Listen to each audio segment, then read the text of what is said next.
ഇന്നൊരു വെള്ളിയാഴ്ച ദിവസത്തെ വീഡിയോ ആയാലോ? ഒരു വീക്കെൻഡിലെ ഡേ ഇൻ മൈ ലൈഫ്. നമ്മൾ കുറച്ചായില്ലേ അങ്ങനെ ഒരു വീഡിയോ ചെയ്തിട്ട്. അപ്പോൾ ഇന്നത്തെ വീഡിയോയിൽ ഒരു ഹെയർ കെയർ ഉണ്ട്, ഒരു റെസിപ്പി ഉണ്ട്, എനിക്ക് കുറച്ച് കാര്യങ്ങൾ നിങ്ങളോട് പറയാനായിട്ടുണ്ട്. പിന്നെ ആ ദിവസത്തിലെ കുഞ്ഞു കുഞ്ഞു വിശേഷങ്ങളൊക്കെ ഇൻക്ലൂഡ് ചെയ്തിട്ടുള്ള ഒരു വീഡിയോ ആയിരിക്കും.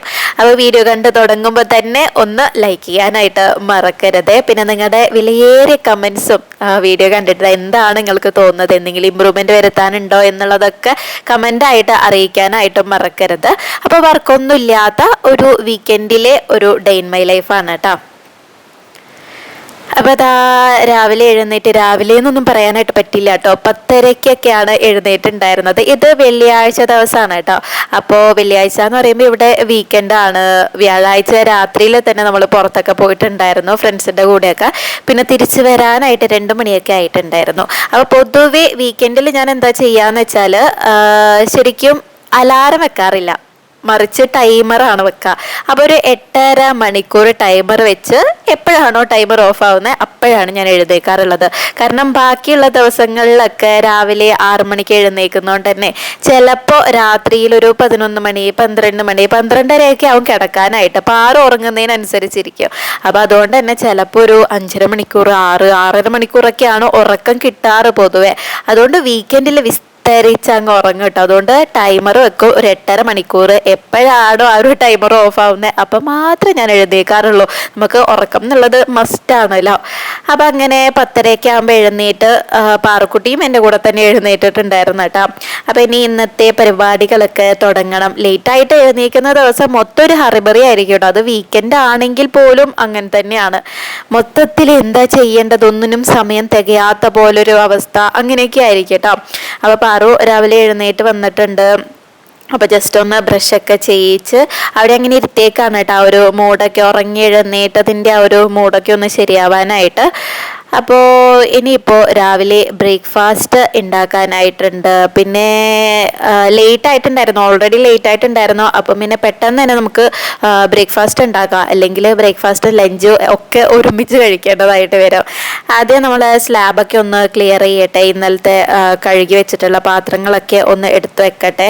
അല്ലെങ്കിൽ എനിക്ക് മൊത്തത്തിലൊരു അലങ്കോലമായിട്ടുള്ളൊരു ഫീലായിരിക്കും. അപ്പോൾ എന്താ ചെയ്യേണ്ടത്, എവിടെ നിന്നാണ് തുടങ്ങേണ്ടത് എന്നുള്ള ഒരു ധാരണ ഉണ്ടാവില്ല. അപ്പോൾ ഇന്നൊരു സ്പെഷ്യൽ ദോശയാണ് കേട്ടോ ഉണ്ടാക്കുന്നത്. എനിക്ക് ഉണ്ടാക്കിയിട്ട് ഇഷ്ടമായി. ഞാൻ അങ്ങനെ ആദ്യമായിട്ടാണ് കേട്ടോ ഉണ്ടാക്കുന്നത്. അപ്പോൾ എനിക്കിഷ്ടമായിട്ടുണ്ടായിരുന്നു. അതിൻ്റെ റെസിപ്പി ഞാൻ ഷെയർ ചെയ്യാം കേട്ടോ. അപ്പോൾ അതാ ഏട്ടൻ്റെ സിനമൺ ടീ ഒക്കെ റെഡി ആയിട്ടുണ്ട്. അപ്പോൾ ഈ ദോശ എങ്ങനെ ഉണ്ടാക്കാന്ന് വെച്ചാൽ നമ്മൾ കുറച്ച് ഗോതമ്പ് മാവ് എടുക്കുക. ഇതിനങ്ങനെ പ്രത്യേകിച്ച് കണക്കൊന്നുമില്ല. നിങ്ങൾക്ക് എത്രയാണോ ഉണ്ടാക്കേണ്ടത് അതിനനുസരിച്ച് ആഡ് ചെയ്യാം കേട്ടോ. ഗോതമ്പ് മാവിലേക്ക് ഗാർലിക് ഉണ്ടല്ലോ, ഗാർലിക് വെളുത്തുള്ളി ചതച്ചത് നന്നായിട്ട് ചതച്ചത് ഇട്ട് കൊടുക്കുക. എന്നിട്ട് ആവശ്യത്തിന് നെയ്യൊക്കെ നിങ്ങളുടെ ഇഷ്ടത്തിന് കൂട്ടിയോ കുറയ്ക്കുകയോ ഒക്കെ ചെയ്യാം കേട്ടോ. പിന്നെ ഉപ്പ് കൂടി ഇട്ടിട്ട് നന്നായിട്ട് വെള്ളം ഒഴിച്ച് മിക്സ് ചെയ്യുക. നമ്മുടെ നീർദോശയുടെയൊക്കെ ആ ഒരു കൺസിസ്റ്റൻസി ഉണ്ടല്ലോ, ആ ഒരു കൺസിസ്റ്റൻസിയാണ് ഈ ഒരു ദോശയുടെ ബാറ്ററിന് വേണ്ടത്. എന്നിട്ട് നന്നായിട്ട് എല്ലാം കൂടി ഒന്ന് മിക്സ് ചെയ്തങ്ങ് യോജിപ്പിക്കുക കേട്ടോ. ഗീയൊക്കെ ഉണ്ടായതുകൊണ്ട് തന്നെ മിക്സ് ചെയ്യുമ്പോൾ ഒരു പാട് തന്നെയാണ് അത് മിക്സ് ചെയ്ത് വരാനായിട്ട്. അപ്പം ആ ഒരു കൺസിസ്റ്റൻസിയിൽ എത്തുമ്പോഴാണ് നല്ല ദോശയായിട്ട് വരാം കേട്ടോ. എന്നിട്ട് ഇതാ ഇങ്ങനെ നന്നായിട്ട് നേരിയ ദോശയായിരിക്കണം, അപ്പോഴാണ് അതിൻ്റെ ആ ഒരു ടേസ്റ്റ്. അപ്പോൾ ആദ്യം തന്നെ പാറൂനുള്ളത് ഉണ്ടാക്കിയെടുക്കാണ് കേട്ടോ. അപ്പോൾ ഇതിൽ നമ്മുടെ മുളക് ഉണ്ടല്ലോ, വറ്റൽ മുളക്, ക്രഷ്ഡ് ചില്ലി, അതും കൂടി ഇട്ട് കൊടുക്കണം. അപ്പോഴാണ് ശരിക്കും ഇതിൻ്റെ ടേസ്റ്റ് വരാം കേട്ടോ. അപ്പം പാറൂനുള്ളത് അത് ഇട്ട് കൊടുക്കാതെ, എരിവ് പറ്റില്ലല്ലോ, അത് ഇട്ട് കൊടുക്കാതെ ഉണ്ടാക്കിയിട്ടുണ്ട്. ഇതിപ്പോൾ ഇതാ നമ്മുടെ നല്ല ഉണക്കമുളക് പൊടിച്ചതും കൂടി ഇട്ടിട്ട് ഇതാ ഉണ്ടാക്കിയെടുത്തിട്ടുണ്ട് കേട്ടോ. നല്ല സൂപ്പർ ടേസ്റ്റ് ആയിരുന്നു. ആ ഒരു ഗാർലിക്കിൻ്റെയും ആ ഒരു ക്രഷ്ഡ് ചില്ലിയുടെ ഒക്കെ ഒരു കോമ്പിനേഷനൊക്കെ ആയിട്ട് നല്ല ടേസ്റ്റ് ആയിരുന്നു. പിന്നെ ആ ഒരു നെയ്യിൻ്റെ ടേസ്റ്റും കൂടി വരുമല്ലോ, സൂപ്പർ ആയിരുന്നു കേട്ടോ. നല്ല ചൂടോടുകൂടി തന്നെ കഴിക്കണം, അപ്പോഴാണ് അതിൻ്റെ ടേസ്റ്റ് അറിയാൻ പറ്റുക. ചൂടാറിയിട്ടുണ്ടെങ്കിൽ അത്ര വലിയ ടേസ്റ്റ് ഉണ്ടാവില്ല കേട്ടോ. നല്ല ഒരു ക്രിസ്പി ആയിട്ടിരിക്കുമ്പം തന്നെ കഴിക്കണം. അപ്പം അങ്ങനെ ബ്രേക്ക്ഫാസ്റ്റ് ഉണ്ടാക്കി കഴിഞ്ഞ് പാറൂനുള്ളത് ഏട്ടൻ കൊടുത്തോളും. എനിക്കുള്ളത് എക്സസൈസ് ചെയ്യണം. ഞാൻ മുമ്പത്തെ വീഡിയോയിലൊക്കെ പറഞ്ഞിട്ടുണ്ടല്ലോ, എക്സസൈസ് എന്നുള്ളത് ഇപ്പോൾ വീക്കെൻഡ് ആണെങ്കിൽ പോലും ഞാൻ സ്കിപ്പ് ചെയ്യാറില്ല. ഒരു 15 മിനിറ്റ് എങ്കിൽ 15 മിനിറ്റ് എക്സസൈസ് ചെയ്യാമെന്ന് വിചാരിച്ചിട്ട് വന്നതാണ് കേട്ടോ. അപ്പോൾ പാറുക്കുട്ടി ഉണ്ടെങ്കിൽ എക്സസൈസ് ഒന്ന് കംപ്ലീറ്റ് ചെയ്യാനായിട്ട് ഭയങ്കര ബുദ്ധിമുട്ടാണ്. കാരണം ആള് കൂടെ തന്നെ ഉണ്ടാവും.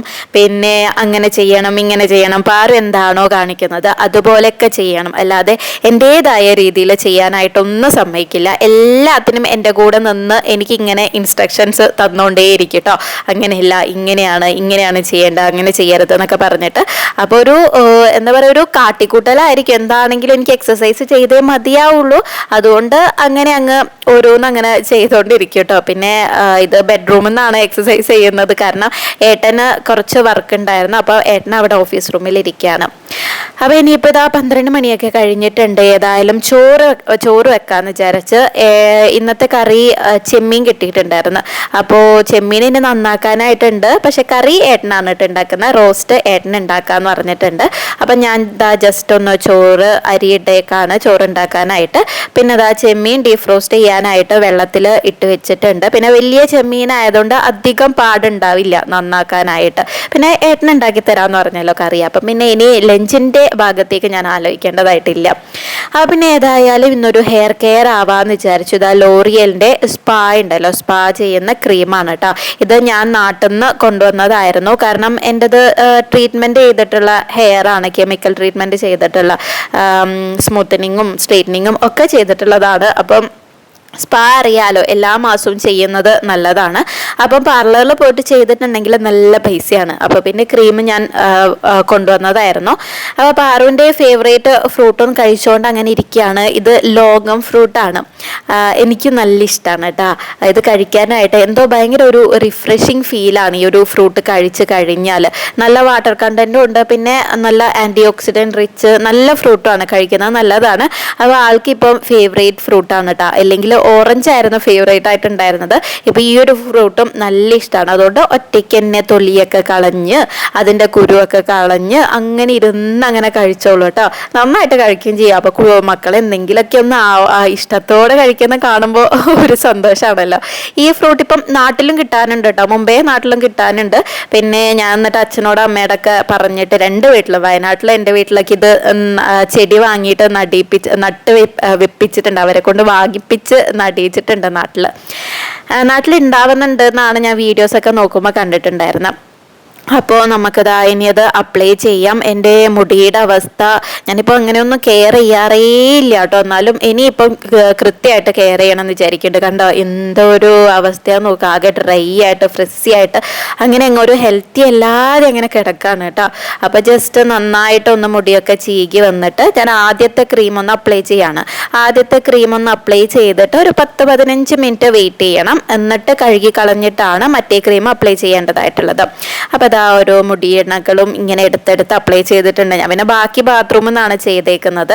അപ്പോൾ അതാകുമ്പോൾ നമുക്ക് താഴെ മുടിയായാലും കുഴപ്പമില്ലല്ലോ. എന്നിട്ട് എല്ലാം അപ്ലൈ ചെയ്ത് വന്നിട്ടുണ്ട്. എന്നിട്ട് ഇങ്ങനെ എന്താ ആ ഒരു കോമ്പുണ്ടല്ലോ, എന്താ പറയുക, ഇങ്ങനെ വിട്ട് നിൽക്കുന്ന എന്താ പറയുക, ആ ഒരു കോമ്പ് വെച്ചിട്ട് നന്നായിട്ട് ചീക കേട്ടോ, നന്നായിട്ട് ചീക. എന്നിട്ട് ഒരു 15 മിനിറ്റ് ഞാൻ പറഞ്ഞല്ലോ തലയിൽ വെച്ചിരിക്കണം എന്ന്.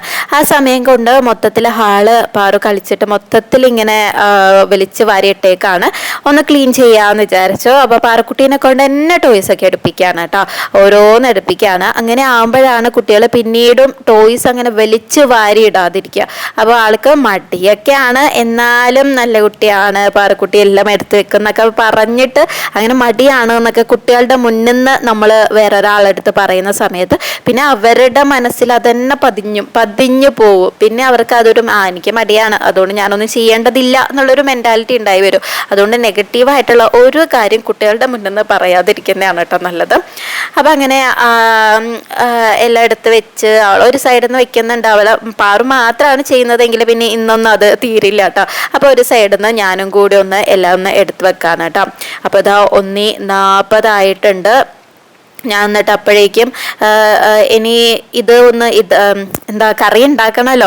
അപ്പോൾ ഏതായാലും വേഗം ഒന്ന് ഇതുകൂടി ചെമ്മീൻ കൂടി നന്നാക്കാമെന്ന് വിചാരിച്ചു കേട്ടോ. പിന്നെ അതിൻ്റെ ഇടയിൽ ഞാനൊന്ന് തലയൊക്കെ ഒന്ന് കഴുകി വന്ന് ഈ ഒരു ക്രീമും കൂടി അപ്ലൈ ചെയ്തിട്ടാണ് ഞാൻ പിന്നെ ചെമ്മീൻ നന്നാക്കുന്നത്. ഈ ഒരു ക്രീം ഒരു 20-30 മിനിറ്റൊക്കെ തലയിൽ വെക്കണം, തേച്ച് അപ്ലൈ ചെയ്തിട്ട് വെക്കണം. പിന്നെ ഏതായാലും ഇത് തലയിൽ ഇരുന്നോളൂല്ലോ, ആ സമയം കൊണ്ട് എനിക്ക് ചെമ്മീൻ നന്നാക്കാമല്ലോ എന്ന് വിചാരിച്ചിട്ട് ഇതുകൂടി അപ്ലൈ ചെയ്യാണ്. ഈ ഒരു ക്രീം അപ്ലൈ അപ്ലൈ ചെയ്യുമ്പോൾ നമ്മൾ ആദ്യത്തെ ക്രീം ഇട്ടിട്ട് തല നന്നായിട്ട് ഷാംപൂ വാഷ് ചെയ്തിട്ട് ആ ഒരു വെറ്റായിട്ടുള്ള ഹെയർ ഉണ്ടല്ലോ ആ ഹെയറിലാണ് കേട്ടോ അപ്ലൈ ചെയ്യേണ്ടതായിട്ടുള്ളത്. അപ്പോൾ ഫൈനലി ഹെയർ പാക്കൊക്കെ ഇട്ട് ചെമ്മീനൊക്കെ നന്നാക്കി എന്നിട്ട് ഞാനൊന്ന് കുളിച്ചൊന്ന് വന്നു കേട്ടോ. അങ്ങനെ ഹെയർ പാക്കൊക്കെ ഇട്ട് കുളിച്ച് വന്ന് കഴിഞ്ഞാൽ വല്ലാത്തൊരു സമാധാനമാണ് കേട്ടോ. നല്ല സ്മെല്ലാണ് ഈ ഒരു രണ്ടാമതിടുന്ന ആ ഒരു ക്രീമിന്, അതുകൊണ്ട് മുടിയൊക്കെ നന്നായിട്ട് നല്ല സ്മെല്ലായിരിക്കും. അപ്പോൾ അതാ കുളിച്ച് ഫ്രഷ് ആയിട്ട് വന്നിട്ടുണ്ട്. അപ്പോഴേക്ക് തന്നെ ഒരു സമാധാനമാണ് കേട്ടോ. വൈകി എഴുന്നേറ്റിട്ടുണ്ടെങ്കിൽ പൊതുവെ ഒരു ഉറക്കച്ചടവായിരിക്കും. ഒരു കുളിയൊക്കെ കഴിയുമ്പോഴേക്ക് നന്നായിട്ടൊന്ന് ഫ്രഷ് ആവും. അപ്പോൾ നേരത്തെ എല്ലാം ക്ലീൻ ചെയ്ത് എല്ലാം എടുത്തു വെക്കാനേ സമയം കിട്ടിയിട്ടുണ്ടായിരുന്നുള്ളൂ, ഒന്ന് അടിച്ചു വാരാനൊന്നും സമയം കിട്ടിയിട്ടുണ്ടായിരുന്നില്ല. അപ്പം ഏട്ടൻ കിച്ചണിൽ നിന്ന് തകൃതിയായിട്ട് ചെമ്മീൻ റോസ്റ്റ് ഉണ്ടാക്കിക്കൊണ്ടിരിക്കുകയാണ്. പിന്നെ ഏതായാലും അത് ഉണ്ടായി വരുന്നതേ ഉള്ളൂ, ആക്കി വരുന്നതേ ഉള്ളൂ. അപ്പോൾ പിന്നെ ഞാനത് വേഗം കിച്ചൺ ഒന്ന് ക്ലീൻ ചെയ്യാനിടാണ് കേട്ടോ. അല്ല, കിച്ചണല്ല, റൂമൊക്കെ ഒന്ന് ക്ലീൻ ചെയ്യാണ്. അപ്പം ഈ ഒരു റെസിപ്പി ഞാൻ വേറൊരു ദിവസം ചെയ്തതായിരുന്നു. അന്ന് ചെയ്യണം തന്നെ വിചാരിച്ചാണ്, പക്ഷേ വൈകിയത് കൊണ്ട് അന്ന് ചെയ്യാനായിട്ട് പറ്റില്ല. അതുകൊണ്ട് ചെമ്മീൻ റോസ്റ്റ് വെച്ച് മാത്രം അഡ്ജസ്റ്റ് ചെയ്ത്. അപ്പോൾ ഈ ഒരു റെസിപ്പി എന്ന് പറയുന്നത് ഞാൻ പറയട്ടെ എന്താണെന്നുള്ളത്. അപ്പോൾ അതൊരു ചട്ടി എടുത്തിട്ടുണ്ട്, അതിലേക്ക് വെളിച്ചെണ്ണ, ആവശ്യത്തിന് കടുക്, പിന്നെ കുറച്ച് മുളക് പൊടി, അതൊക്കെ ഇട്ടിട്ട് മുളക് പൊടി ഒന്ന് ആ ഒരു പച്ചമണം മാറുന്ന വരെ ഒന്ന് ഇങ്ങനെ ഒന്ന് ഇതാക്കുക. എന്നിട്ട് അതിലേക്ക് ചെമ്മീൻ ഉണ്ടല്ലോ, നന്നാക്കി വെച്ചിട്ടുള്ള ചെമ്മീൻ ഇട്ട് കൊടുക്കുക. എന്നിട്ട് എല്ലാം കൂടി ഒന്ന് മിക്സ് ചെയ്യുക കേട്ടോ. എന്നിട്ട് ആവശ്യത്തിന് ഉപ്പ് കൂടി ചേർക്കുക. ഉപ്പ് കൂടി ചേർത്തിട്ട് എല്ലാ ഭാഗത്തും ഈ മസാല എത്തുന്ന രീതിയിൽ നന്നായിട്ടൊന്ന് മിക്സ് ചെയ്യാം. എന്നിട്ട് മിക്സ് ചെയ്തതിന് ശേഷം അതിലേക്ക് കൊടംപുളി ഉണ്ടല്ലോ, ഒരു 1-2 കൊടംപുളി കൊടംപുളിയുടെ വെള്ളവും കൊടംപുളിയും കൂടി ഇട്ട് വെച്ചിട്ട് അതും കൂടി ഒന്ന് നന്നായിട്ട് മിക്സ് ചെയ്തിട്ട് അടച്ച് വെച്ച് നന്നായിട്ടൊന്ന് വേവിക്കുക കേട്ടോ. നന്നായിട്ടൊന്ന് വേവിച്ചെടുക്കുക. ചെറിയ ചെമ്മീനാവുമ്പോഴാണ് കേട്ടോ ഇതിൻ്റെ ടേസ്റ്റ് നല്ല ടേസ്റ്റ് ആയിരിക്കുക. അടച്ച് വെച്ചിട്ട് തന്നെ ഒന്ന് നന്നായിട്ട് വേവിക്കാം. അങ്ങനെ കുറച്ച് കഴിയുമ്പോഴേക്കും ഇതാ നന്നായിട്ട് വെന്ത് വന്നിട്ടുണ്ട്. എന്നിട്ട് ഇതിലേക്ക് ഞാനിപ്പോൾ എടുത്തേക്കുന്നത് 1.5 തക്കാളി, പിന്നെ ഒരു ചെറിയ ഉള്ളി, അത് മിക്സിയിലിട്ട് നന്നായിട്ട് അരച്ചെടുത്തതാണ്. ഇതൊന്ന് ചേർത്തിട്ട് എല്ലാം കൂടി ഒന്ന് മിക്സ് ചെയ്യുക. ഇനി ഇതിൻ്റെ ഗ്രേവി നന്നായിട്ടൊന്ന് വറ്റിച്ചെടുക്കണം. ഒരു റോസ്റ്റ് പോലെ, റോസ്റ്റ് അല്ല എന്നാലും സെമി ഗ്രേവി ടൈപ്പ് ആക്കണം. അപ്പോൾ ഇതിലേക്ക് ഈ ഒരു കളർ, ഒരു വെള്ള കളർ പോലെ ഉണ്ടാവും. അതൊന്ന് കളയാനായിട്ട് കുറച്ച് കാശ്മീരി ചില്ലി പൗഡറും പിന്നെ കുറച്ച് മഞ്ഞളും കൂടി ഇട്ട് കൊടുക്കാണ് കേട്ടോ. എന്നിട്ട് ആവശ്യത്തിന് ഉപ്പും കൂടി ഇട്ടിട്ട് പിന്നെ കുറച്ച് കുരുമുളകും കൂടി ഇട്ട് കൊടുക്കുക. എന്നിട്ട് എല്ലാം ഒന്ന് യോജിപ്പിച്ച് നമുക്ക് റോസ്റ്റ് ചെയ്തെടുക്കാം കേട്ടോ. ഈ ഒരു പരുവത്തിലായിട്ടുണ്ട്. ഇങ്ങനെ റോസ്റ്റ് ചെയ്തെടുക്കാം. ഇനിയിപ്പോൾ എന്താ ചെയ്യേണ്ടതെന്ന് വെച്ചാൽ നമ്മൾ നേരത്തെ ചോറുണ്ടാക്കി വെച്ചിട്ടുണ്ടല്ലോ, റൈസ് ഉണ്ടാക്കി വെച്ചിട്ടുണ്ടല്ലോ, അത് ഇതിലേക്ക് ഇട്ടൊന്ന് മിക്സ് ചെയ്യുക കേട്ടോ. മിക്സ് ചെയ്തിട്ട് നന്നായിട്ടൊന്ന് മിക്സ് ചെയ്യുക. അപ്പം ഇങ്ങനെ എന്താ പറയുക, ഇങ്ങനെ റൈസൊക്കെ ചില ആൾക്കാർക്ക് ഇങ്ങനെ കുഴച്ച് കഴിക്കുന്നൊന്നും ഇഷ്ടമുണ്ടാവില്ല. പക്ഷെ എനിക്ക് നല്ല ഇഷ്ടമാണ് കേട്ടോ. ഈ ഒരു ചട്ടിച്ചോറ്, ചട്ടിയിലിട്ട് മീൻകറിയും മോരുകറിയും എല്ലാം കൂടി ഒന്ന് മിക്സ് ചെയ്തിട്ട് കഴിക്കാനൊക്കെ എനിക്ക് നല്ല ഇഷ്ടമാണ്. അപ്പം അങ്ങനെ ഇഷ്ടമുള്ളവർ ഇതൊന്ന് ട്രൈ ചെയ്ത് നോക്കാം.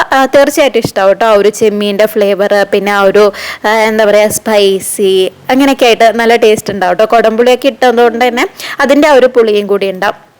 അപ്പം ഇത് വേറൊരു ദിവസം ആയിരുന്നു കേട്ടോ. ആ ദിവസം ഉണ്ടാക്കണമെന്ന് വിചാരിച്ചാണ്, പക്ഷെ ഓൾറെഡി ലേറ്റ് ആയതുകൊണ്ട് പറ്റിയിട്ടുണ്ടായിരുന്നില്ല. അപ്പോൾ അടിപൊളി റൈസാണ്. ഇതുവരെ ട്രൈ ചെയ്തിട്ടില്ലെങ്കിൽ മസ്റ്റായിട്ടും ഒന്ന് ട്രൈ ചെയ്ത് നോക്കണം കേട്ടോ. അപ്പോൾ അന്നേ ദിവസത്തെ ലഞ്ച് എന്തായിരുന്നു എന്ന് വെച്ചാൽ ഇതാ ഏട്ടൻ ഉണ്ടാക്കിയിട്ടുള്ള നല്ല സ്പൈസി ചെമ്മീൻ റോസ്റ്റ് ഉണ്ട്, ഒരു സെമി ഗ്രേവി ആയിട്ട്. പിന്നെ ഇതാ ചോറുണ്ട്, പിന്നെ കുറച്ച് പപ്പടം, പിന്നെ വടുക്, ചെറിയ മുളക് ഉണ്ടല്ലോ, ചെറിയ മുളകിൻ്റെ കൊണ്ടാട്ടം, അത് വയനാട്ടിൽ നിന്ന് കൊണ്ടുവന്നായിരുന്നു വരുമ്പോൾ. അപ്പം ഇതൊക്കെയാണ് നമ്മുടെ ഇന്നത്തെ ലഞ്ച്. വെജൊന്നും ഉണ്ടായിരുന്നില്ല കേട്ടോ ശരിക്കും പറഞ്ഞാൽ. അപ്പം അങ്ങനെ ലഞ്ചൊക്കെ കഴിച്ച് ഒരു ഫിലിമൊക്കെ കണ്ട് അങ്ങനെ അങ്ങ് ആ ഒരു ഉച്ച അങ്ങ് കഴിഞ്ഞ് കേട്ടോ. ഇത് പിന്നെ നമ്മളിതാ വൈകുന്നേരം പുറത്തേക്ക് ഇറങ്ങിയതാണ്. പാറക്കുട്ടീനെ ഉറങ്ങി എഴുന്നേറ്റ് അങ്ങനെ എടുത്തുകൊണ്ട് പോകാന്ന് കേട്ടോ. അപ്പോൾ കയ്യിൽ കഴിക്കാനായിട്ട് ഒരു ആപ്പിളൊക്കെ കൊടുത്തിട്ടുണ്ട്. ഇതൊരു വൈകുന്നേരമാണ്. നമ്മൾ നേരെ പോകുന്നത് അമ്പലത്തിലേക്കാണ്. ഇവിടെ മസ്കറ്റിൽ ശിവന്റെ അമ്പലത്തിലേക്കാണ് കേട്ടോ പോകുന്നത്. അപ്പോൾ അങ്ങനെ ഞാൻ നേരത്തെ പറയാനുള്ള കാര്യം എന്താന്ന് വെച്ചാൽ, നമ്മുടെ സമൂഹത്തിൽ, നമ്മുടെ ചുറ്റിൽ ഇന്നും ഒരുപാട് സ്ത്രീകളുണ്ട്. അവരുടെ ഏതൊരു ആവശ്യത്തിനും മറ്റുള്ളവരുടെ മുന്നിൽ കൈനീട്ടേണ്ടി വരുന്ന അവസ്ഥയുള്ളവർ. സ്വന്തം ഭർത്താവിൻ്റെ മുന്നിലാണെങ്കിൽ പോലും ചിലപ്പോൾ എല്ലാം നിറവേറ്റി കൊടുക്കുന്ന ഭർത്താവായിരിക്കും. എന്നാൽ പോലും ഇങ്ങനെ ആവശ്യങ്ങൾ ഇങ്ങനെ തുടരെ തുടരെ ചോദിച്ചുകൊണ്ടിരിക്കുന്ന സമയത്ത് അവരുടെ മനസ്സിൽ തന്നെ ഒരു മടുപ്പായിരിക്കും. ഇനി ഇത് ചോദിക്കണോ, ഇനി ചോദിച്ചിട്ടുണ്ടെങ്കിൽ തന്നെ തൻ്റെ അടുത്ത് ഇതിൻ്റെയൊക്കെ ആവശ്യമുണ്ടോ എന്ന് തിരിച്ച് ചോദിച്ചിട്ടുണ്ടെങ്കിൽ പിന്നെ മൊത്തത്തിലൊരു മടുപ്പായിരിക്കും, സങ്കടമായിരിക്കും, ഒരു ഫ്രസ്ട്രേഷൻ ആയിരിക്കും, പറഞ്ഞറിയിക്കാൻ പറ്റാത്തൊരവസ്ഥയായിരിക്കും. അപ്പോൾ സ്വന്തമായിട്ട് നമ്മൾ പൈസ ഉണ്ടാക്കുകയാണെങ്കിൽ, ഫിനാൻഷ്യലി ഇൻഡിപെൻഡൻ്റ് ആണെങ്കിൽ നമ്മുടെ ഏതൊരാഗ്രഹവും നമ്മൾക്ക് സാധിപ്പിക്കാനായിട്ട് ആരെടുത്തൊന്നും പെർമിഷൻ ചോദിക്കേണ്ട ആവശ്യമില്ല. ഈ ഒരു സ്വന്തമായിട്ട് ഏൺ ചെയ്യുന്നതിൻ്റെ ആ ഒരു പവർ ഉണ്ടല്ലോ, അത് പറഞ്ഞറിയിക്കാൻ പറ്റില്ല. അങ്ങനെ സ്വന്തമായിട്ട് ഏൺ ചെയ്തുണ്ടാക്കുന്ന ആ ഒരു പൈസ നമുക്ക് തരുന്ന ആ ഒരു ധൈര്യം, അത് അനുഭവിച്ചാൽ മാത്രമേ നമുക്ക് മനസ്സിലാക്കാനായിട്ട് പറ്റുള്ളൂ. അല്ലാതെ ഏതൊരു കാര്യത്തിനും മറ്റുള്ളവരുടെ മുന്നിൽ, ഭർത്താവിൻ്റെ മുന്നിലോ അച്ഛൻ്റെ മുന്നിലോ അല്ലെങ്കിൽ വേറെ ആരുടെയെങ്കിലും മുന്നിൽ കൈ നീട്ടേണ്ടി വരികയാണെങ്കിൽ നമ്മൾക്ക് കൂടെ കൂടെ ആ ഒരു സമയം കഴിയുന്നതിനനുസരിച്ച് പല കാര്യങ്ങളും ചോദിക്കാനായിട്ട് മടുക്കും. ആ ഒരു മടുപ്പ് വരും, ഇനി ചോദിക്കണ്ട എന്നുള്ളത് നമുക്ക് മനസ്സിൽ തന്നെ തോന്നും. അപ്പോൾ നമ്മുടെ പല ആഗ്രഹങ്ങളും സ്വപ്നങ്ങളും എല്ലാം നമ്മുടെ മനസ്സിൽ മാത്രം ഒതുക്കിക്കൊണ്ട് അങ്ങനെ ജീവിക്കേണ്ടതായിട്ട് വരും. അതുകൊണ്ട് തന്നെ നമ്മൾ ഇപ്പം തന്നെ ആലോചിക്കുക, ഈ വയസ്സ് എന്നൊക്കെ പറയുന്നത് അത് ജസ്റ്റ് ഒരു നമ്പർ മാത്രമാണ്. അപ്പോൾ ഇപ്പം തന്നെ ആലോചിക്കുക, നമുക്ക് ഫിനാൻഷ്യലി ഇൻഡിപെൻഡൻ്റ് ആവാനായിട്ട്, ഒരു ജോലി നേടിയെടുക്കാനായിട്ട് എന്ത് കാര്യം ചെയ്യാനായിട്ട് പറ്റും. നമ്മുടെ ചുറ്റിലൊന്ന് കണ്ണോടിച്ചാൽ മതി, നമുക്ക് ഒരുപാട് ജോലി സാധ്യതകൾ ഉണ്ടാവും. അപ്പോൾ ഈ ഒരു ഫിനാൻഷ്യലി ഇൻഡിപെൻഡൻ്റ് ആവുക, സ്വന്തമായിട്ട് പൈസ ഉണ്ടാക്കുക, സ്വന്തമായിട്ട് ഏൺ ചെയ്യുക എന്ന് പറയുന്നത് അതൊരു വലിയൊരു കാര്യം തന്നെയാണ്. അപ്പോൾ ഇന്ന് തന്നെ ഈ ഒരു കാര്യത്തിനെ കുറിച്ച് സീരിയസ് ആയിട്ടൊന്ന് ആലോചിച്ച് നോക്കുക. അപ്പോൾ അത് ആ അമ്പലത്തിലൊക്കെ പോയി തിരിച്ച് എത്തിയിട്ടുണ്ട്. വരുമ്പോൾ ഷവർമ വാങ്ങിച്ചിട്ടുണ്ടായിരുന്നു കേട്ടോ. അപ്പോൾ ഡിന്നർ അതാണ്. ഇനിയിപ്പം കാര്യമായിട്ട് കുക്ക് ചെയ്യാനായിട്ടൊന്നുമില്ല. ഇന്നതാ 2 തവണയൊക്കെ ഷാമ്പൂ വാഷ് ചെയ്തതുകൊണ്ടൊക്കെ ഇങ്ങനെ മുടിയൊക്കെ ആകെ ഡ്രൈ ആയിട്ട് കിടക്കാണ് കേട്ടോ. ഇനി നാളെ ഒന്ന് എണ്ണയൊക്കെ ഇട്ട് ഒന്ന് കഴുകുകയാണെങ്കിലാണ് ശരിക്കും ആ ഒരു നല്ല സ്മൂത്ത് ആയിട്ടുള്ള ഹെയർ ഉണ്ടാവാം. അപ്പോൾ അത്രയൊക്കെയാണ് ഇന്നത്തെ ഒരു വീഡിയോ. ഇഷ്ടമായിട്ടുണ്ടാവുമെന്ന് വിചാരിക്കുന്നു. അപ്പോൾ എന്തായാലും നമുക്ക് പുതിയൊരു വീഡിയോ ആയിട്ട് പെട്ടെന്ന് തന്നെ കാണാം കേട്ടോ.